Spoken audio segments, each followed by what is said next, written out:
Hey, welcome to Breakthrough Innovation, where we go beyond the buzzwords to unpack how bold leaders drive meaningful change in real world environments.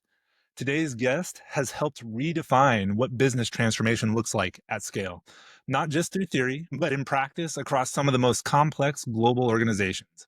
I'm thrilled to welcome Stephanie Antonelli, Global Chief Business Transformation Officer at VML. Stephanie's worn nearly every hat across her career: account strategist, growth architect, digital systems thinker, and most recently, the executive connecting creative, tech, and consulting into one powerful engine of change. Whether she's aligning global teams or reimagining what a go to market strategy should actually do, Stephanie brings clarity, courage, and vision to every table she sits at. Stephanie, welcome to Breakthrough Innovation. We're excited to have you on.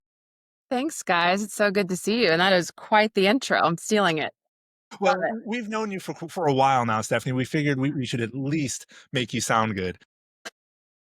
I don't even think we lied very much on that I one. was gonna say that's a change in your typical stance towards me. And I'm kidding. You guys are the best. I do think, though, since we've known you for a long time, what might be fun is let's start with your favorite war story, a transformation that nearly broke the team, but kind of ended up unlocking something great. I know you've got to have at least one or two stories. I have a couple. I actually think I'll start with one that involves both of you. I'll probably see you nodding along as I talk through it here a little bit. But I think like any good transformation story, this starts with something that was super small but meaningful at the beginning, which was some assignment-based work that we had for a client that we had for a long time and we'd seen through different cycles over the years, but very quickly moved into what became a multi-year digital transformation. I think, digital transformation is two words that get used so frequently in our industry. They can kind of become jargony, but you also see digital transformations go through waves over time. And so this one that we were in was multi-year, but the difference there was that it was a client that we sat with on their campus and we worked with day in and day out. There were multiple parties kind of helping solve these transformational needs, whether it be through systems architecture or through front end experience design, CX vision. It was different organizations all coming together at massive, massive scale and with a very short time frame to make it happen. And so if you start adding in all of those factors and you get the drama of different types of operating models and way of doing business for your clients, you get the pain that comes with tight deadlines, clients and teams who are doing this all together for the first time. It was a battle, but it was also something I think when you talk about transformation that not only transformed the client's business, we have the results to prove it, and it definitely worked, but it also transformed, I think, the way that VML operated as a company, and I will also say transformed me as an individual. I think it was the hugest learning experience of my career, being in the trenches with we had over 150 people of our own people sitting on campus together, what felt like sometimes 24 hours a day. So leading that initiative and being a leader who had to manage and guide a large cross-functional team, I think really transformed the way that I think about business overall and how to take a client through that, but also make sure that we have I have a perspective on how to manage teams in times of change like that or transformational times of change. So I'm putting a lot of positivity, I think, into my statement here, but we all know that it was equally rife with pain along the way. Worth it though. I wouldn't have traded it. Professional trauma in there. Yes, exactly. But I think you had a good point here, which was using some of that professional trauma as a lesson learned. And I can look at a bunch of engagements after that VML had, that we took lessons learned from that and we said we're not going to repeat some of the mistakes of the past. Jail has talked about having PTSD from that experience, and we've talked about having death marches. That's kind of how it felt, and we've avoided those. I can point to a number of engagements after that and just be able to say, hey, we learned, we changed how we approached them. um, and it's not like future engagements were perfect, Yeah, but they avoided some of those problems. I agree with that. I mean, I think that, for me, I look back on those times too. I actually have like very fond memories of a lot of it. I think to this day, some of my best friends inside the company came from those Agreed. 3 years. Absolutely. Yeah. We lived and breathed and ate, slept, thought about that work at all hours of the day and night. And to your point, I think there's you have to create boundaries for yourself and for your teams. And for me, that was probably the biggest takeaway is how to structure an opportunity from the get-go that doesn't feel like you're just in under a mountain of stress the entire time. How do you make it not only fun and not to use tropes with that, but how do you make the experience fun? How do you make it strategic? How do you make it focused on the right things so that every step doesn't feel like you're up against some massive pressure? Like it needs to feel sustainable, and that at the end you're not only achieving what you set out to do, but there's measurable results, there's things that you can repeat and take on to the next opportunity. Agree. There's two things that I want to dig into in what you just said. One is the people side, and one is the measurable results side. And I think both are really interesting. So help me remember the measurable results because let's go with people first. I do think it's interesting when you look at these sorts of things. It's easy, especially when you start talking about a larger scale, global scale, to Mhm. look at these as let's just optimize the process. Let's just optimize the system. How do you, when you're looking at it that way, how do you make sure people still feel seen? How do you just make sure people are still feeling like a valuable part of the operation? I think that in any transformation, or honestly just anything that you do in the workplace, has to focus on three things. And I kind of honestly hang my career and the way that I work on a day-to-day basis on these, which is creating clarity amongst complexity or amidst complexity is boiled down to me to relationships. So it's making feel people feel seen and heard. It's having a vision from the beginning to like be a step ahead of the business. And when you do this, I think what that unlocks is more time for the actual humans involved in being able to deliver that vision. And then having an execution strategy that is not, to your point earlier, JL, so focused on just process and systems and tools and time and scope and money, but also the actual people who do the work on a daily basis. You have to take into consideration not only the hours that they're putting in, and the pure power that sits behind putting this work together, but the things that, having a culture at the kind of the heart of any initiative is super, super important for me. And I like to put myself at the center of that, not to make it about myself, but to kind of show through my own leadership styles what it means to be a leader or to be someone responsible for a large group of people and an outcome, a business outcome at the same time, how you can achieve both of those things together. And the relationships you have with people is the linchpin of it all. And that's relationships with your team that works for you or with you on an opportunity, but it's also the clients. I've had so many clients over the years who I've formed personal, professional relationships with. And that to me looks like a hybrid of knowing exactly what it means to them to be successful inside of their own organizations and what they want out of this opportunity, but also who their families are, what they like to do on the weekends.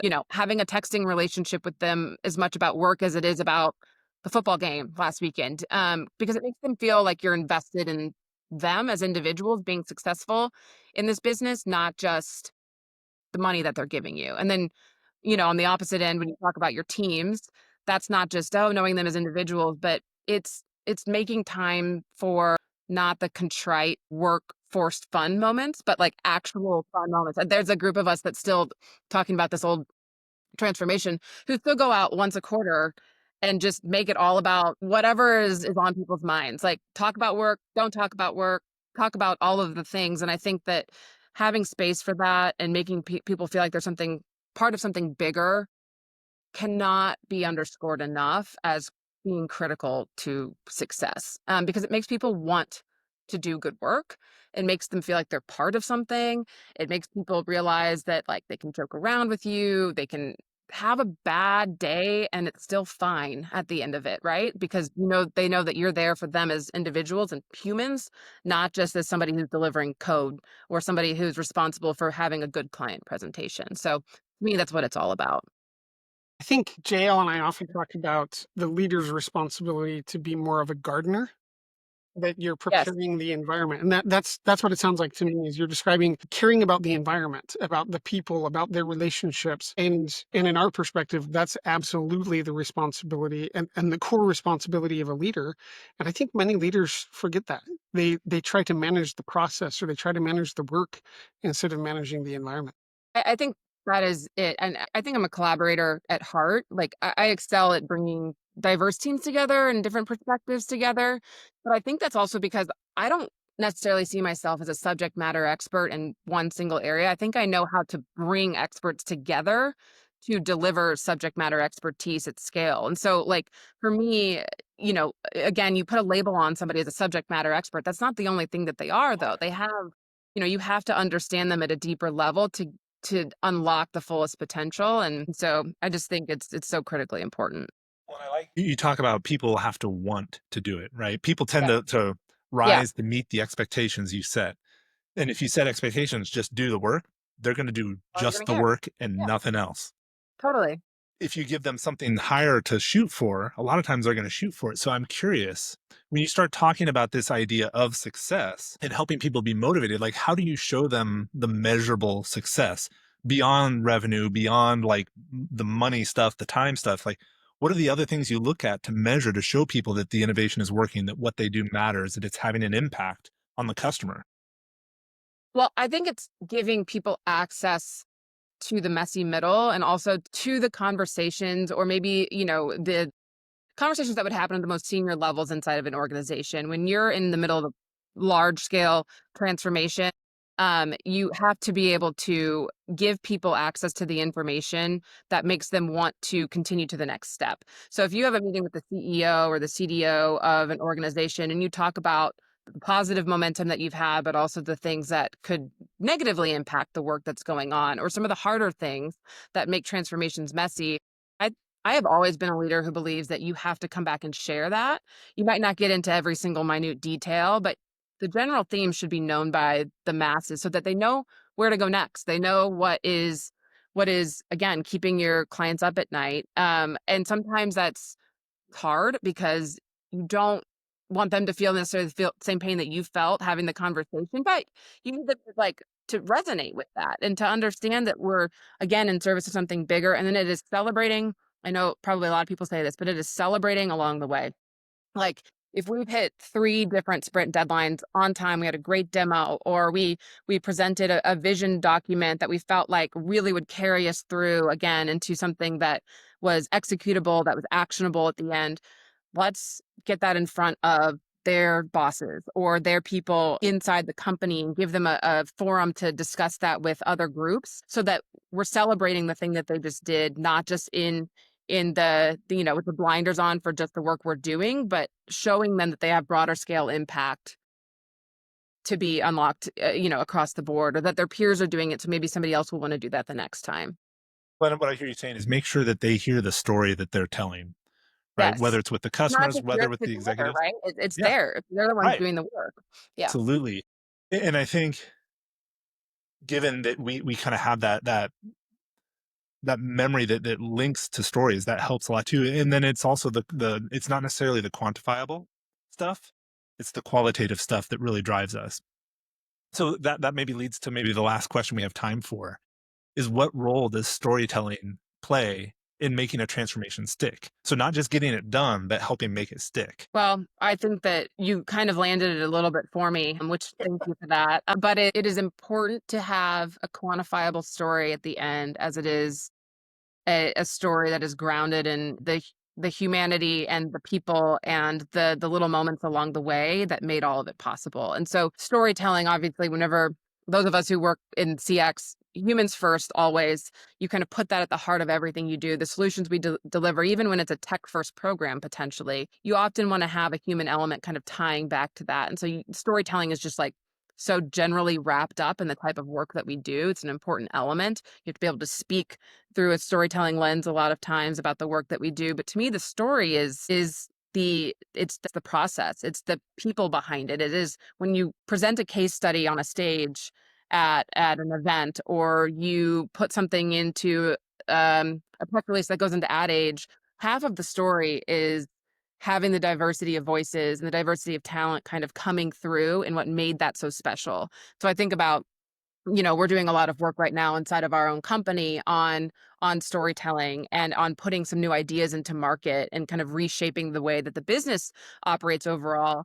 And part of that is telling a very clear story about what it is that we stand for, why we do the work that we do, and what it can mean for clients if they can unlock the power of all of that together. And so to me, that's kind of the magic of storytelling. I love it. All right. So here's the last question before we wrap up. It's Okay. kind of the That what have was you the last learned? question. That was my, like, mic drop. No, I'm just kidding. This was that was your warm up for the last Okay, question. Here we go. perfect. What's one hard earned lesson from your journey that you wish you'd learned sooner? Man, I think it's setting boundaries for yourself.